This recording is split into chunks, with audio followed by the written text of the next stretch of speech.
I want to talk about Obamacare. No, I might not be able to cheer this audience up here. I don't know about you. My premiums have doubled in 2 years, and my coverage and what that covers has gone down. So I'm not very excited about that. I don't have any prepared remarks. I just wanted to read off what Lewis asked me to talk about today. I'm not sure how long you guys have. He wanted an update on recent progress in Georgia education, issues with Race to the Top, Common Core implementation, the current status of student achievement, the charter school amendment passage, and anything else I feel might be relevant. So how much time do you guys have? Figured you cover all that in about 10 minutes, right? No, I can't. I'll try to cover, I'll probably talk for about 20 minutes and leave about 10 minutes for questions for you guys. First, the state of education in Georgia. Where are we?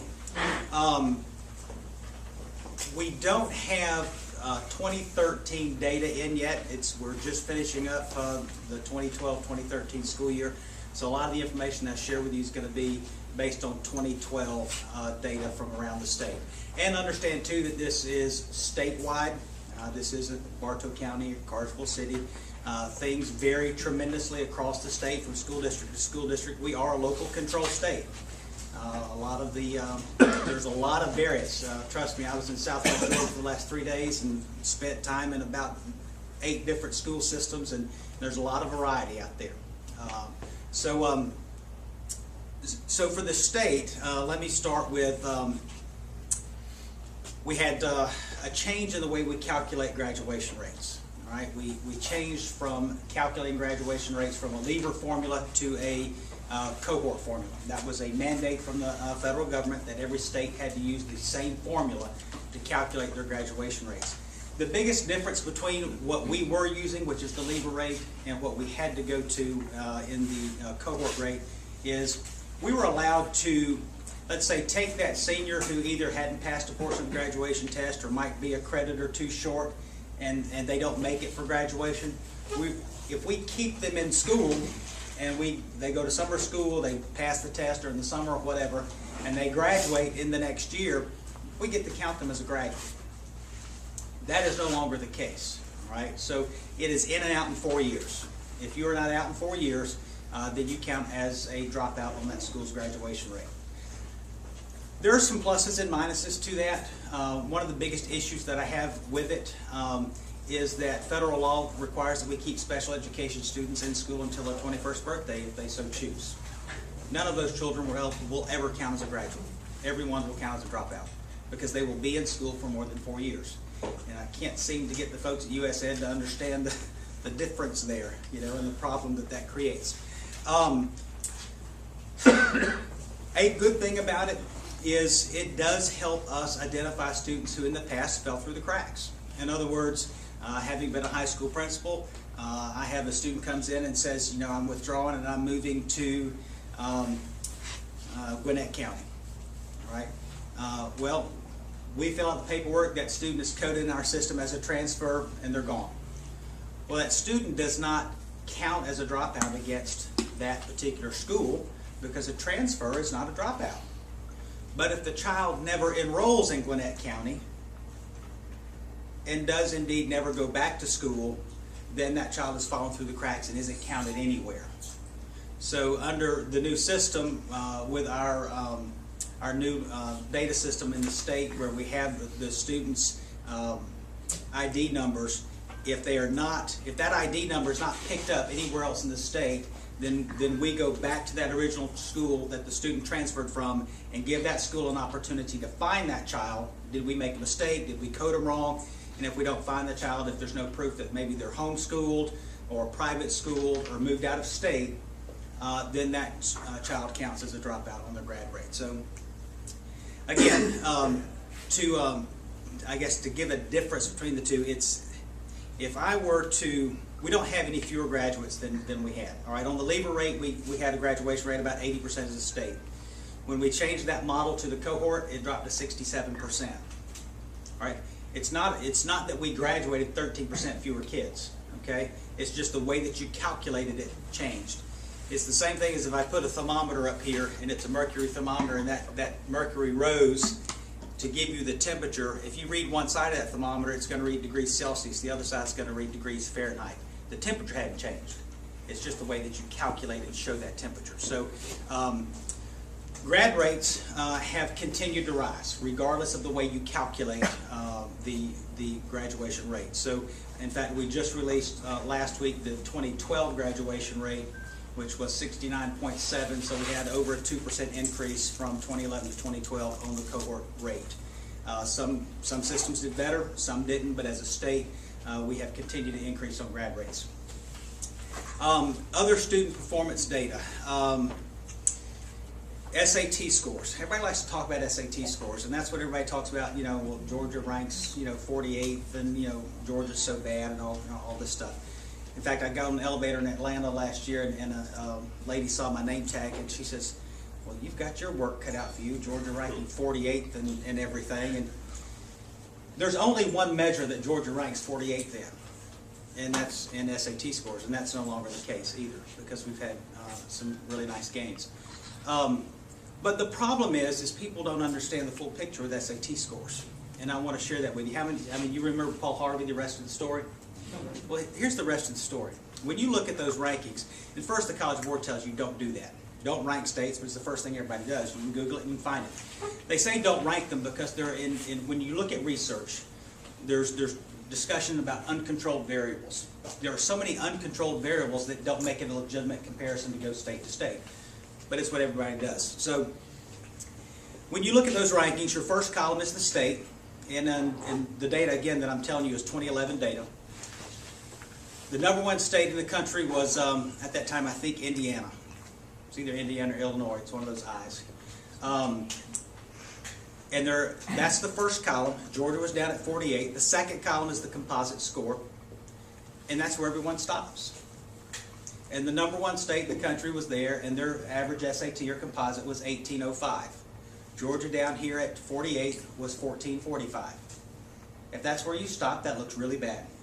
And if you don't look at the rest of the information, which is the third column over, and that's your participation rates. And the participation rate for the purposes of the SATs is what percentage of your senior class took the test in your state. The number one state in the country in 2011, their participation rate was 5%. There was not a single state in the top 10 that tested more than 9% of its senior class. The national average was 36%. Georgia tested 80% of its senior class. That will have a statistically significant impact on your composite score.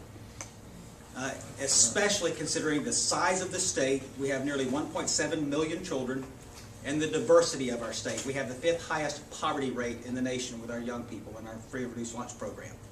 Okay, that has a significant impact. So, just for curiosity, because I've been a high school principal, and I know that there are some games that people play with test scores, and I know that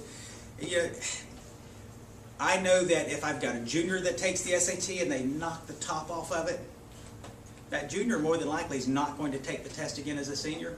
But I want that kid to take the test as a senior because their junior score doesn't count on my average. Only the senior scores count.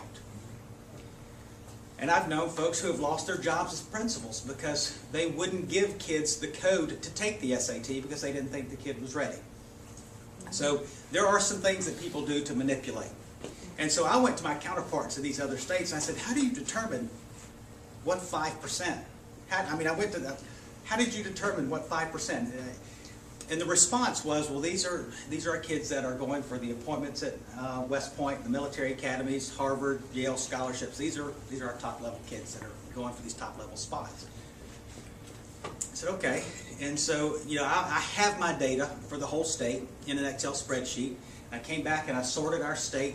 I sorted all of our scores, highest to lowest, and I calculated what 5% of my senior class was. And I took my top 5%. And I recalculated a composite score of my top 5% in the state of Georgia.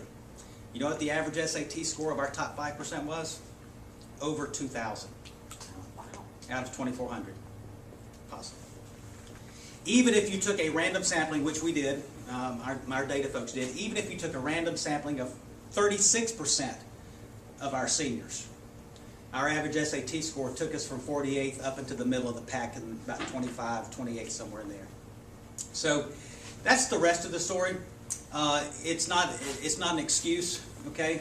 But we have a lot of students who are taking the SAT who don't need to take the SAT, okay? If you look at that 80% that took it, only 53% of that senior class actually enrolled in post-secondary education. And if you're in a technical college, they don't use the SAT. You have to take the ASSET test to enter into the technical college. So we're working on some communication with our schools and our counselors to make sure that we have children taking the appropriate assessment placement test. Now, some people do say, well, they only tested 9%, 5% because they're an ACT state. They take the ACT. And okay, I give you the benefit of the doubt. So I go and I look, yeah, they tested about 73, 78% of their kids with the ACT. We tested 50% of our students with the ACT. So we have a lot of our kids doing both. Our two states' ACT scores were the exact same. So that picture is a lot better than if you just read the headlines and you just listen to the headlines and you don't go and get the rest of the story. So we started with that in 2012 because our ACT scores came in and we saw a small increase in ACT. We saw an increase in SAT. In fact, in 2012, the national SAT average went down 2 points. Georgia's SAT average went up 7. So we're no longer 48th, we're 44th. We're not pleased to stay at 44, but we're happy that things are headed in the right direction. We've got some things that are working. So we started with those SAT scores, and then we thought, well, everything that's coming in is looking good. And so we started with SAT, and we took a map of the country, and we highlighted every state in the country that saw increases on the SAT. Literally 25 states, half the country saw gains in student achievement on the SAT. We started there, we said, okay, of those 25, which saw increases in their SAT and the ACT? You went from 25 to about 14, real quick. Then we asked, of those, who saw increases on the SAT, the ACT, and advanced placement tests? I bet you guys did not know how positive and how strong Georgia's advanced placement scores are in the nation. In fact, we rank 12th in the nation in the percentage of our seniors who are taking advanced placement courses, taking the college level exams, passing them, and earning college credit while still in high school. We rank 12th in the nation. And if you look at our demographic, if you look at our largest subgroup, our African American students, we have the 5th highest participation rate in the nation with our African American students taking advanced placement exams, and we rank 2nd in the nation in the percentage of our African American students passing advanced placement exams and earning college credit while they're still in high school. That's pretty strong, but that doesn't make headlines because that doesn't sell, okay? So going back to that map, we highlighted SAT, ACT, and then advanced placement. We're down to 9 states in the country saw gains in student achievement on all 3 of those national assessments. There's only one other national assessment that we give consistently across the country in every state. It's the National Assessment of Educational Progress. We call it NAEP for short, and that's administered in 4th and 8th grade math, 4th and 8th grade reading, and this past administration we also did 8th grade science. So we began adding those in. Of the 9 that are left, how many saw gains if you added the 4th and 8th grade math? It dropped to 5. 5 states. We added in 4th and 8th grade reading. It dropped to 2 states. 2 states in the country saw gains in student achievement: SAT, ACT, AP, NAEP reading, NAEP math, and that was New Jersey and Georgia. 1 test left, and it was 8th grade science. When you add that test in, New Jersey fell off. In 2012, Georgia was the only state in the nation that saw gains in student achievement on every national assessment that's administered consistently across the country. Guys, I'm not saying that we have arrived, okay? We've got a long way to go, but things are a whole lot better than what people think. And again, that performance level is going to vary from school district to school district. I'm just giving you on a statewide basis. So that is kind of an update on student achievement on the national level. Again, graduation rates have increased, and so we're pleased with that. One thing that I do want to give you a heads up on, you are going to see a decrease more than likely in your schools. When end of course test scores come back for the coordinate algebra EOCT, those are going to see a decline. And I'm going to tell you why. I don't know if Bartow has gotten their scores back yet or not. I haven't talked with anyone. But you remember, and this will kind of lead us, this will be a nice segue into our next topic of conversation, which will be the Common Core. You remember the fiasco that we had with integrated math, okay? One of the things that we changed when I came into office was a transition back to the algebra and geometry courses, okay? So last year was the first group through on the coordinate algebra course in the 9th grade. So we had to change our end of course test from an integrated math, or the Math 1, to the coordinate algebra. So it's a new test, okay? The rigor is ramped up. It's a much more challenging test. But also, when we talk about pass rates, let's say on the CRCT, and what percentage of your students pass the CRCT or what percentage of your students pass the EOCT, guys, Georgia has historically had fairly low, what we call cut scores. In other words, what is the minimum number of questions that a student has to answer correctly to pass the test? Okay. In fact, if you look at our CRCT reading, we have some of the lowest expectations in the country of what it takes to pass. Under the previous EOCT for the 9th grade Math 1, the cut score was 50%. Students had to answer 50% of the questions correctly in order to pass. Well, when you talk to the psychometricians, or those are the testing experts, I'm not a psychometrician. I'm not a testing expert, but they take into consideration, when they go through the process of setting cut scores, they take into consideration the level of difficulty of the question. They do field testing of questions. They take into consideration what percentage of students answered the question correctly on the field test, et cetera, to set a cut score. I'll look at it more holistically and think 50% is not really a high expectation. So as we move towards 2014-15, which is the deadline that states have for redesigning their assessments, and I say the deadline that we have, and this gets back to the federal government and U.S. Department of Education and requirements that we have for accountability. USAID has to approve our state assessments that we use for accountability. No Child Left Behind, and now our waiver for No Child Left Behind. They still have to approve our assessments. By 2014-15, our assessments have to meet a new level of criteria. And so as we designed this new test, we went ahead and set it at the new level of expectation that we're going to have for Washington to approve our assessments. And then the cut score we raised from 50% to 57%, which is still not where it needs to be. It's not at the level that the cut scores at the national level will be. It puts us about in the middle nationally. If you look at all of the nation, their cut scores on their state tests, it puts us about in the middle of the pack on expectations for students in order to pass the state assessments. So it's not where it needs to be, but we couldn't take the whole leap at one time, basically. So that's the reason why those test scores you're going to see those drop. We've changed the test. It's a more difficult test, and what is expected for students to earn to pass has changed. So transitioning over to the Common Core. There's a lot of discussion out there right now about the Common Core and whether it's good, whether it's bad.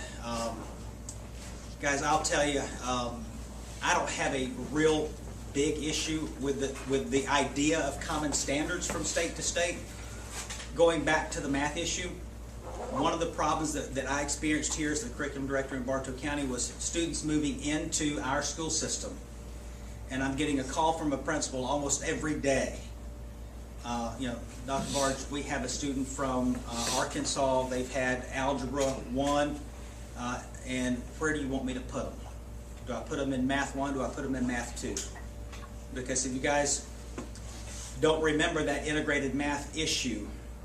Math 1 was most of the algebra standards, some of the geometry standards, and some statistics standards. And if you simply put a child into the next level of our courses, which is Math 2, they would not have had all of the previous standards in Math 1 and geometry and statistics to be successful in Math 2. But if you put them in Math 1, they repeat all the algebra that they've already had. And so it put us in a quandary. What do we do? Our curriculum was called a non-portable curriculum. Our students could not leave our state and go somewhere else and pick right up where they left off. We could not have children coming into our state and then pick up right where they left off because our curriculum didn't match anybody else's in the entire country. So the idea of common standards is not a bad idea. Big picture concepts and ideas that students should know and be able to do by the time they finish these math and English courses. And a lot of people don't understand the difference between standards and curriculum. All right, we're a local control state. In Bartow County, you control your curriculum. The Bartow County School District controls their curriculum. The standards are the big ideas. These are the things that children need to know. It's the what. The curriculum is the how. How do we teach these standards? It's still left up to us as a state. We still control that. You still control that. We develop model lessons, we develop model units, we develop model frameworks at the state level, and they're there and free for every school district in the state to use if they want. We don't require that they use them. They can develop their own. And then there's a big difference between standards, curriculum, and then instructional resources, which would be your textbooks and other things that you use to teach that curriculum with. So there's a big difference there. Now, one of the reasons that I don't have a big issue with the standards is when they sat down to begin the Common Core development process, they used Georgia's standards to write the Common Core by.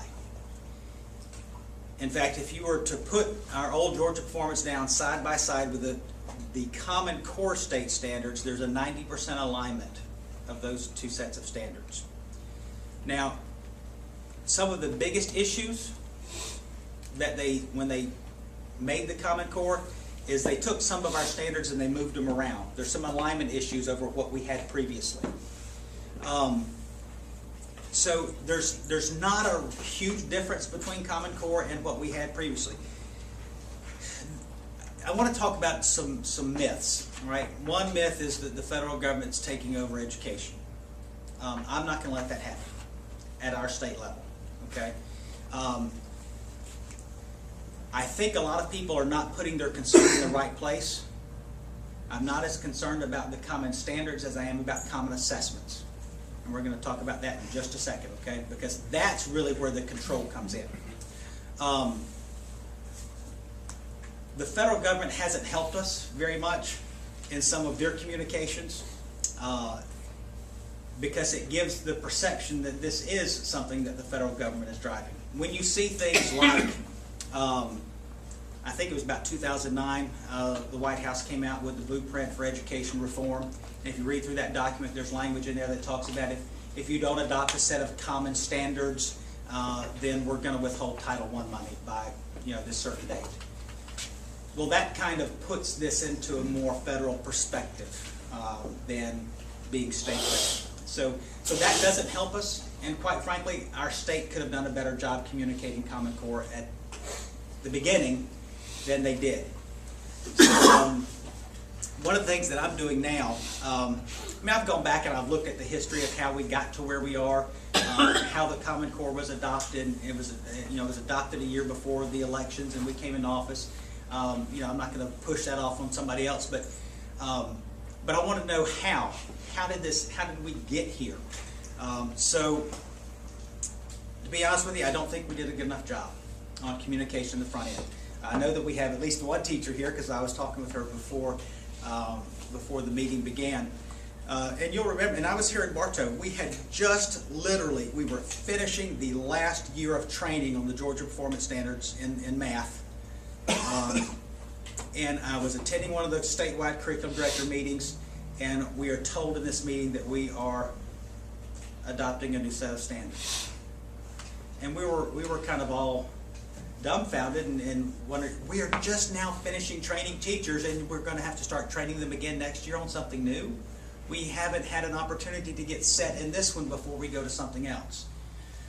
So as we move forward with the Common Core, one of the things that I have begun, is where I was the last several days in South Georgia, is I'm beginning some listening sessions, and I want to get to teachers. I want to get to the people who are the boots on the ground that are implementing these standards. What worked, what's going well, what's not, what needs to be tweaked, what needs to be changed, and then we need to change that if there are changes that need to be made. Some of the criticisms that I've heard is we've taken a lot of the algebra standards that we used to teach in 8th grade and we've moved them to 9th grade. And so we've watered down our curriculum with the Common Core. Well, if that ends up being the case and there's widespread support for that, then we need the freedom and the flexibility as a state to change that. And right now we have that. But when we won't have that is when we have common assessments. All right? So that's my bigger concern, and that's where I see the fight, if there is a fight. Georgia is part of a consortium, along with 22 other states, that is working on common assessments. And I have several concerns over those assessments. They are to be in place 2014-15. As I have attended governing board meetings, I've had some input, I've had some ideas on how you could make something work, and you could have some comparability across states, but still give states the freedom and flexibility to design their own assessments. But that information, those ideas haven't been considered. My first big concern on the assessments is the cost. Right now, my budget for assessment in the state of Georgia is $25 million. That covers all assessments statewide for our 1.7 million children. That covers our kindergarten readiness test, GKIDS. It covers our CRCT in grades 3 through 8 in math, English, reading, social studies, and science. So 5 different tests for grades 3 through 8. The modified CRCT for our students with our most severe learning disabilities. Our access for ELLs, that's the test that we administer to English language learners to test them out of being served with English language services. That covers the GAAs, the Georgia Alternative Assessments for our really severely disabled. It covers all 8 high school end of course tests. It covers the Georgia High School Graduation Test. For those who are still taking that, there are 5 of those: English, Math, Science, Social Studies, and Writing. I forgot grades 3, 5, and 8 writing assessments. And 1 advanced placement assessment for every low-income student in the state who is taking an AP course. It's a lot of assessments. And so when you do the math, that basically works out to a little over $5 per child that we spend in this state, what my budget covers for assessment. In December, the Park Governing Board, and I was the only dissenting vote when this vote was taken, the Park Governing Board set as the maximum cost of the assessments, and let me remind you, Park is only covering English and math. It's not covering science and social studies, which we also assess. The cost set for those tests was $15 per test per child. That's significantly higher than 5. And that is if the test is administered wholly on computer, online. We are not technology at a place in this state, our infrastructure is not there where we can do that. And I'll talk about that in just a second. But if you were to do a paper and pencil test, you had to add $3.50 per test per child. So you're looking really at $18.50 per child per test. We ran all the numbers. Our staff, did all the math, and it would basically mean that the legislature would have to take our budget for assessment from $25 million a year to $56 million a year in order for us to participate in these assessments. Now, I don't think that money's there. Secondly, I think it would be where's Christian here? He slid out. You're still there. I think politically, that's a time bomb, because if we have not begun to restore the over $5 billion in austerity reductions to public education in the last 5 years, and we suddenly find $28 million more money for assessment, that's a little bit of an issue. So I don't think the money's going to be there, to be honest with you. But secondly, of greater concern to me, even if the money was there, is there is reality to what gets tested gets taught, isn't it? You think? Would you agree, teacher? Oh, yeah. Yeah. There's reality to what gets tested gets taught. Now, they say that we can add 15% of our own standards above the Common Core. That's great. But if I add that 15%, do you think that 15% that Georgia added to its curriculum is going to be reflected in a national assessment that's given in all the other states? Not. So guess what? That we added to our curriculum is probably not going to get a lot of attention in the classroom. Additionally, we do these listening tours. We find out what's working, what's not. We make adjustments to our curriculum. We put these algebra standards back in the 8th grade that people are saying we've watered down. The national assessment's not going to reflect those changes. And we've put our children at a disadvantage because we've tweaked that curriculum. So when you start having somebody, and we can say that this is a state-led initiative, but I will be honest with you, sitting at that table and having the input and having the discussions and suggestions that I've had, there's a project manager on this case that is not a state. It is a think tank of bureaucrats from Washington. And they're making a lot of decisions. And I'm not comfortable with that. And so as we move forward, we have begun our process of a Plan B on assessment. We have joined with a couple of other states that are they want to remain nameless right now because their legislative sessions are still in session, and they don't want to mess anything up.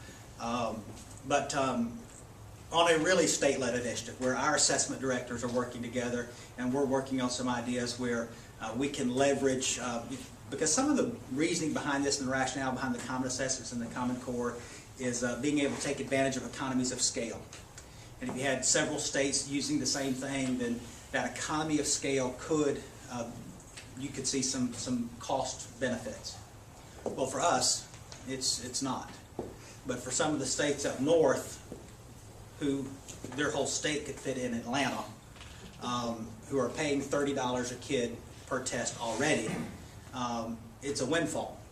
But for us, it is not. So we are working on Plan B. That would be a redesign of our own state assessments that we control, that would go into place in 2014-15.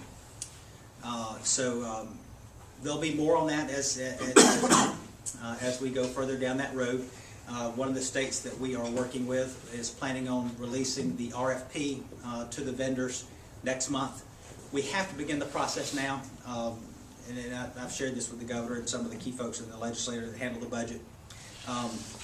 In order for us to have a test that's valid and reliable by 2014-15, we have to start now, no later than next month, because you have to go through the whole process of awarding the contract, then you have to go through the process of writing the testing items. They have to be field tested, they have to be deemed valid and reliable before you can actually administer them and hold schools accountable with a test. And then we have to go through all the process of getting that test validated by Washington in order for us to use it for our accountability system. So we have begun that process.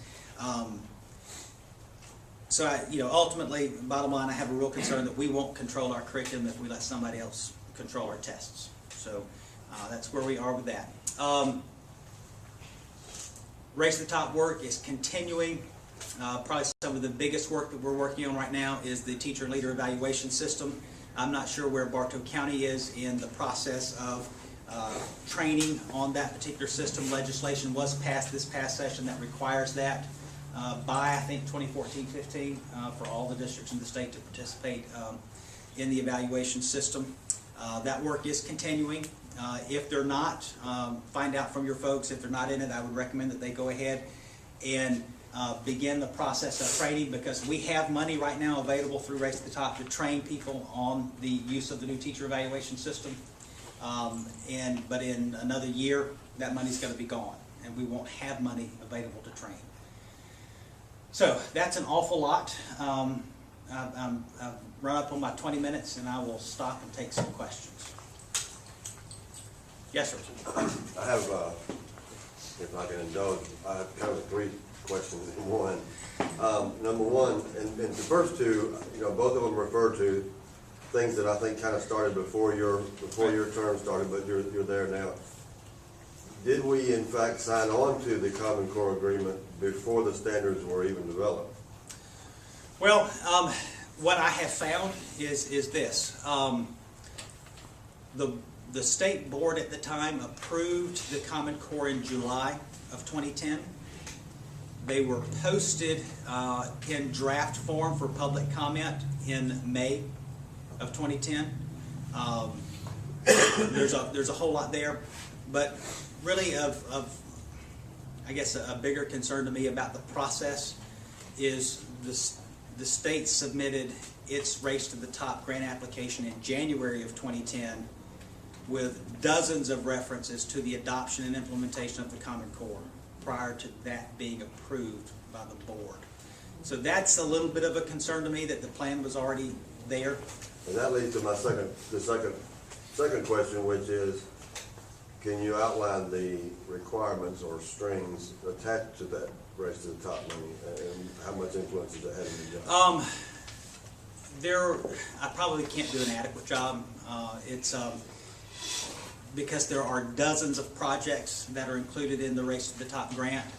I will tell you that what they can do, and I'm not sure if you're aware, but last year they placed our state, I say they, USAID placed our state in high-risk status on part of our Race to the Top grant, basically because I wouldn't do what they wanted me to do, and that led to that went back to our teacher and leader evaluation system.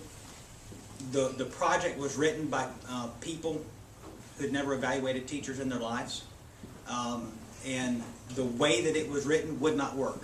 It was not practical. It was not. Wasn't legal. It just was not going to be. It wouldn't work.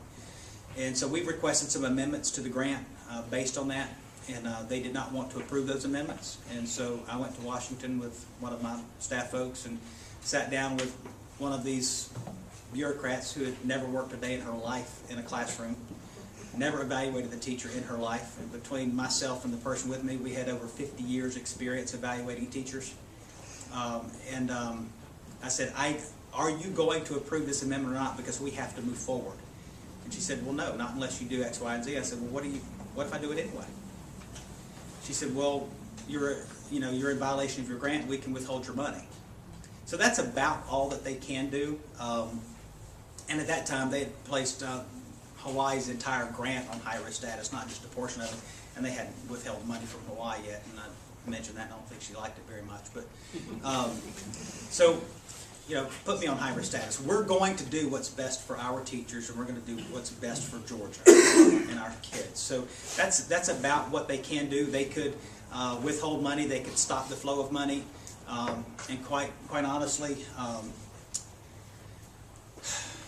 when that money ends, next September 2014, that money runs out, I automatically lose between 50 and 60 staff positions in my agency. The State Department of Education, in absorbing all of the state-level education funding cuts, has resorted to using more and more federal dollars in order to staff. 60% of my entire agency is funded wholly by federal dollars right now. So that creates a little bit of a problem for us. Well, thank you for standing up to the Washington, by the way. The third part is unrelated somewhat, but as you probably were aware, William Ligon and some others had a bill, Yep. Freedom Week. Not the anti-Common Core bill. There's a Right. Freedom Week bill. Right. I'm certain that I know your answer, but it was pulled off the table. It's going to come up again next year. And Freedom Week simply says we would like the schools in Georgia to teach one solid week of Sure. good founding documents around Constitution Day. Yep. It had trouble from leadership on the House or on both sides. There was some resistance to it. Do you have a position, or would you take a position? Yeah, we supported it. You're fully supportive. We supported it. Yep. Thank you. Thank you very much. You're welcome. Any other questions? Yes, sir. So it was mentioned that what's tested gets taught. And I'm a college student right now. I look at what is making me successful. I also look at my father. He's a dean at the business college at Berry College. And more I see that traditional education, the math, the science, English, these others, they're only part of what's making us successful. And I wonder what else is being doing besides, we have these testings, and I understand the necessity for that, but what's being done with our education to help get these, critical thinking, the critical thinking, what's being done to encourage that side of our education? That's a good question. It's an excellent question. One of the things that we didn't talk about that we have implemented since I've been in office is we have a waiver from No Child Left Behind. And we created a new accountability system as a state. It's called the College and Career Ready Performance Index. 10, 12 years into No Child Left Behind, where we find ourselves educationally is in a culture where we have put all of the emphasis on whether children pass a test in English and math. And so now our new accountability system as a state, not only we still have that in there. We still look at test scores in English and math, but we also can put just as much weight and emphasis on student performance in science and social studies, in writing. But we also now have built into the high school index what percentage of your students are earning an industry recognized credential while still in high school. What percentage of your students are, let's say, earning college credit through dual enrollment, or some other type of move on when ready type of legislation. What percentage of your students are in middle school? What percentage of middle school students are earning high school credit for courses taken in middle school? I think one of the groups of students that we really hurt the most with No Child Left Behind was our gifted children. And that's because everything was focused on passing a test. We didn't worry about our gifted kids because they were going to pass it. And we put a lot of time and energy and resources on those kids that were on the bubble or who weren't passing. And so the index looks at, and in fact the high school index has 19 different indicators on it. We look at the full scope of work that schools are doing to prepare children to be successful, not only in college but in careers. So if we had a whole lot of time, I could sit down and go over that with you. It's really cool. And many states have used that as a model to design their own accountability systems. So we're pleased with it. And I think that's going to help. We still, as a society, place way too much emphasis on assessment. And I really wish that we could change that. But Washington has requirements that in order for us to get our Title I money, in order for us to get our free reduced lunch money, in order for us to get all, we have to do these assessments. My state budget right now is about 11% federal money. Which works out to be about $650 million a year. If this state could find $650 million a year, I would love to tell Washington, what to do with the money. But the state's not in that position right now, financially. So, yes, sir. Just listening to, what you guys are having to deal with because of federal laws, whether, I was against No Child Left Behind from the beginning. I'm sure the White House has my name on a list from the number of calls that I came and, expressed my viewpoint very You're on the no-fly list. vehemently. It's an addition.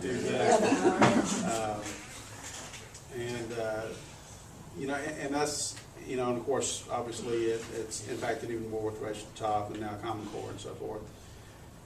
It seems like, and of course, if you're a student of history, it probably doesn't surprise you, but it seems like the more we push that power to the federal government, we start off with these grand, lofty aims. We want all children to graduate high school. We want all children to have proficiency at this level. We want all children to have a college degree. And we kind of saw a mirror image of this thought process with the everybody should own a home.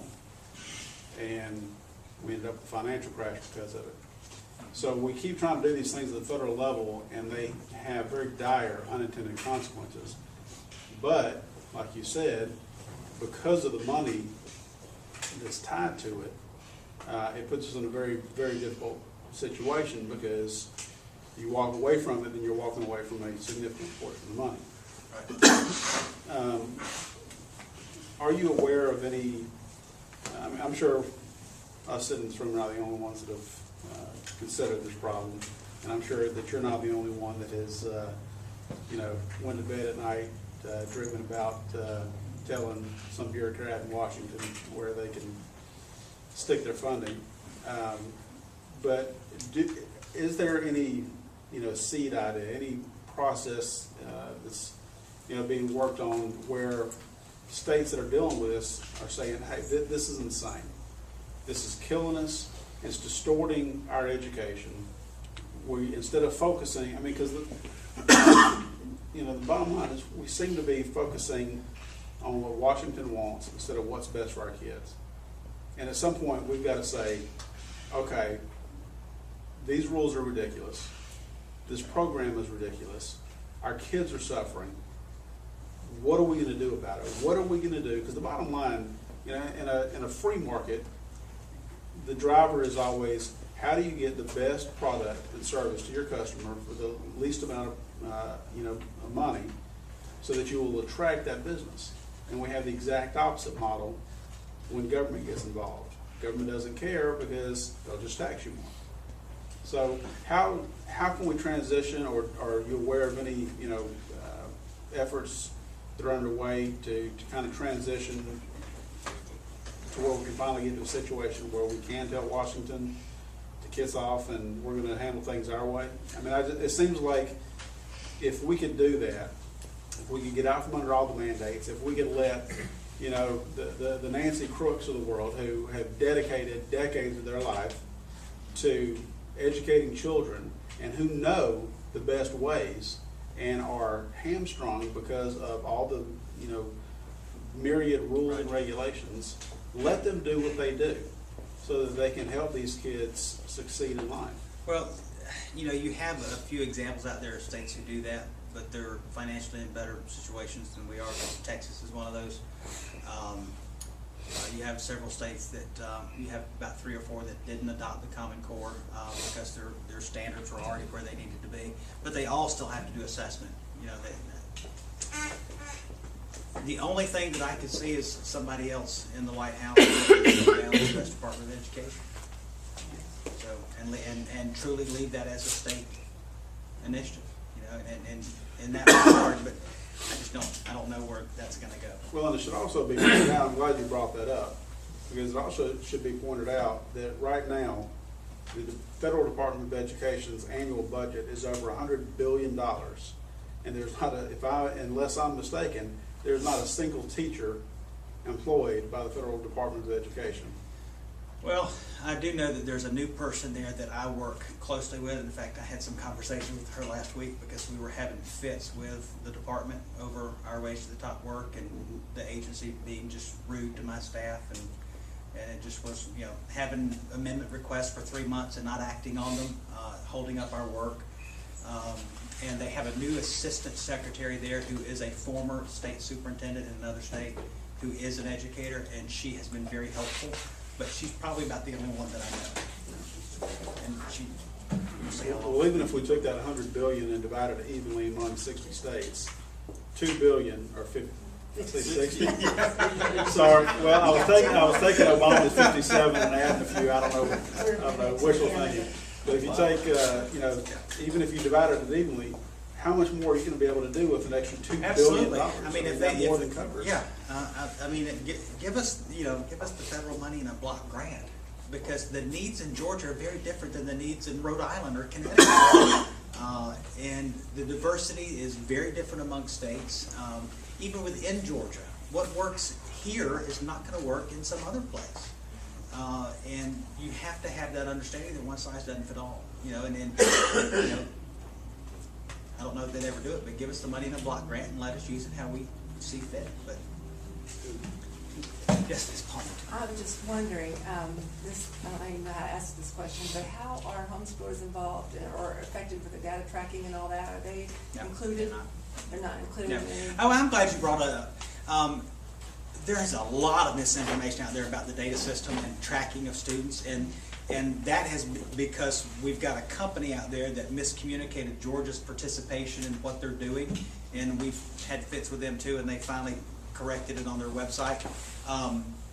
We have a longitudinal data system in the state that is what it does is different than what people are thinking. Race to the top, Common Core, tracking our children, and I mean, we had people saying that we're tracking religion, party preference, parents, but we don't collect that data. There's nowhere in our system that we collect that data.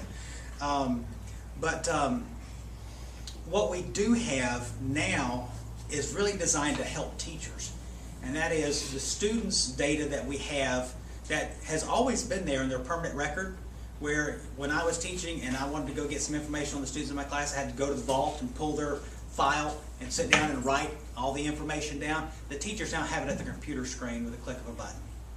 And what we're doing with the students' testing data and their history as far as attendance and enrollment is being able to link digital content and resources that we have that are aligned to the standards to how they're performing, so that a teacher at the click of a button can get information on exactly where the child is maybe not performing well, and with the click of another button get access to every piece of information that we have to remediate that's aligned to that standard, rather than the teacher having to go out and find this on his or her own, or either some type of shotgun approach of, well, you didn't pass the CRCT, so we're going to retest everything, or we're going to reteach everything. You don't have to reteach everything. You can look at the data and know that there was one domain that the child did not do well in, and so you only really need to remediate in that one domain. But it also allows leaders, principals and assistant principals and instructional leaders and teachers to look at their own progress, to look at their own children, and there's content out there for teachers to help teachers do a better job teaching. So the professional learning is aligned to those standards as well. So it's designed as a tool to help teachers become more efficient in providing information to their students. There was a company that said that we were sending all this data to them, and that is not true. In fact, that was one of the things that they asked for our participation as a Tier 1 state, and when we heard that it included sending our data to them, we said no, we have no interest. And so we're participating as a Tier 2 state, which means we're sharing our digital content that we're developing with other states, and they're sharing their content with us, but we're not sharing our data with anyone. So we can leverage that content, and we can get content from North Carolina, we can get content from, I forget all the other states that are in there. We're sharing our resources, but we're not sharing our data. And this company promoted in an article that Georgia was one of the states participating in that, but they didn't communicate in the article that there were two different levels of participation. Is that Bill and Melinda Gates? Yes. And are they going to headquarters in Atlanta? I don't know. I don't know about that. But that was the group, yeah. I had a question on teacher evaluations. You talked about that. Yeah. What was your position on tying the teachers, 50% of the teachers' performance rating to their score outcomes? It That's depends on what I read in the paper, and I'm not sure if yeah, that's correct. it depends on how you do that, and I think Georgia, and that is part of Georgia's evaluation system, is that 50% of the teacher's effectiveness measure is based on student performance. Mm-hmm. And different states do it different ways. I like the way Georgia is proposing to do it, and the way we plan to do it, because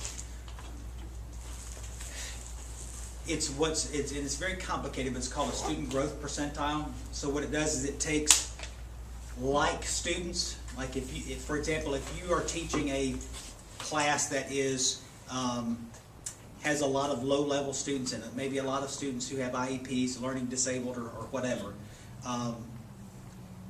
Their growth is going to be based on other students within that group. It's not going to be based on how did these students compare to students in this teacher's classroom, and they're teaching all gifted. Does that make sense? Mm-hmm. So it's taking like groups of students and how did these students grow compared to other students like them. So it's not just taking, your classroom and comparing it to this teacher's classroom, and this teacher grew more than you did.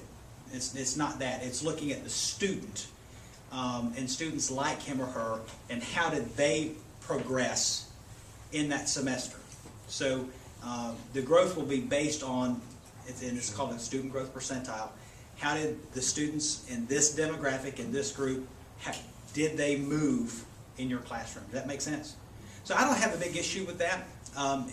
I would have a big issue with it if it was based all on that. I think it's probably fair to say 50% of the effectiveness measure is based on whether students are learning in the classroom or not. And I think that's a fair way.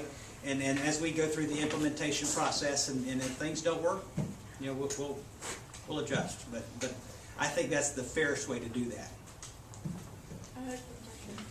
Okay, I'll take you, and then we're gonna be done because I do have an 11 o'clock. Okay, well, I'm not quite sure how to directly state my question, but my experience was that I was always in gifted classes and I excelled, and I found that there's a lot of competition within the class to be the best in the class, and you don't look at the professional bar standard, outside of those parameters that's in academics.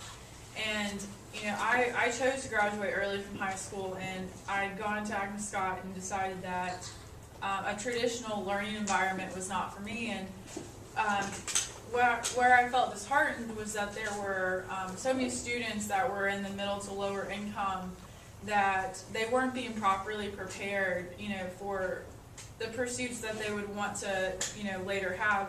Because you can take the ACT and the SAT, but not everyone learns in the way that, those methodologies are being tested on. And I tutored a lot of students who were from lower income families, and they were very smart, but for some reason, making a C in class discourages them from being, a next business owner or a next surgeon, because they simply don't learn in that particular way. Right. And so I'm curious to see if there's going to be any changes, especially with public school systems, for gifted, individuals to move past that, or to perhaps learn on their own speed, as well as. Yeah, we've made some of those changes. Okay. In fact, beginning this fall, we have an opportunity in place where we are eliminating the requirement of seat time. Okay. In other words, if a student can demonstrate proficiency, let's say they can take the end of course test as a pre-test and pass it, they get credit for the course, they move on to the next level. Okay. Okay, so we are putting some of those things in place. And also, too, financially, having the opportunity to take internships and be a part of FBLA Yeah. and Yeah. Future Leaders Those are awesome seminars, programs. those are awesome, but the resources that are provided to the top 2% are the cream of the crop as far as academics go. These are the straight A students, excelling in every subject. But that knowledge is really important for the 98% who are going to be taking loans and liens that they don't understand. And I feel that, especially, you take economics and you take government, but I don't think in high school you understand how it will affect you. When you turn 18 and you can take credit cards and loans and you can get cars, and Right. you don't quite understand how Yeah, it will affect there's you. a real need for financial literacy, and I would be and am a huge proponent of that. We've tossed around the idea of an entire course. They're developed, they're out there. We've had people develop them. They're teaching them as electives in career technical programs and business programs, but not all students are taking those. Right. Some of the issues that I have found in wanting to make certain changes in this state is I have other partners that I have to work with, meaning the University System of Georgia, the Technical College System of Georgia, and if we were to have this course as a required course, these institutions have to be in agreement to say we'll accept that as a core course. And if they're not in agreement, I can't do it. Right. So it takes it's a little bit heavier lift for me to get there. I would like to be there, but we're just not right now. Yeah. One more question, and I've got a slide. Both of our grandkids are basically homeschooled because of the lack of what we used to call the 3 R's, reading, writing, and arithmetic in schools. They don't teach civics, they don't teach anything, and what are they doing in the state of Georgia to get back to those bases, to where people, and kind of T-boning off of her statement, to where they can go out and earn a living. What we're doing right now is we're training millions of community organizers. And this is ridiculous. We're just not teaching basic education. Right. One of our big initiatives, actually, we've been working on it for 2 years. It begins this fall, and that is beginning this fall. Every student who enters high school has a pathway, and that pathway is either related to some type of career or interest or passion. With the advent of technology, we can do, and I have a daughter that's 11th grade in Floyd County Schools. She's a rising senior. She's got her college plans, and they're expensive. And college is the most expensive career development program there is. We can do a better job helping children understand where their interests are and preparing them. And if a child wants to be a carpenter, that's an incredible career, very lucrative, but we've demoralized those. We've demeaned those. We need to allow students to pursue those. We can teach them mathematics through carpentry. There's a lot of geometry that you can use in carpentry. You can teach physics through automotive. I was in Peach County High School last year and watched a team of young people. They won the state contest and went on to nationals. I think placed 2nd or 3rd in the nation. But it's a group of 5 high school boys in the automotive shop class, and the contest is to take a fully assembled 350 Chevy motor and strip it down to the crankshaft and put it back together in a timed test. And when I was visiting the school, they wanted to demonstrate for me, and I'm thinking, guys, I don't have time for you to take this motor apart. But before I could really say anything, they started. And I sat there with my jaw on the ground watching these kids, because they were using all the soft skills that we want to talk about that kids need for employability. They were communicating. They were working together as a team. In 23 minutes, they completely disassembled that motor and had it put back together. Wow.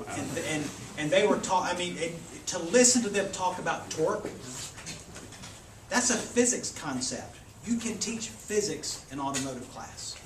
And so the whole idea and the concept behind career pathways is letting students find their passions, helping them find those, and then teaching the academics that go into that so that they can be successful when they leave us.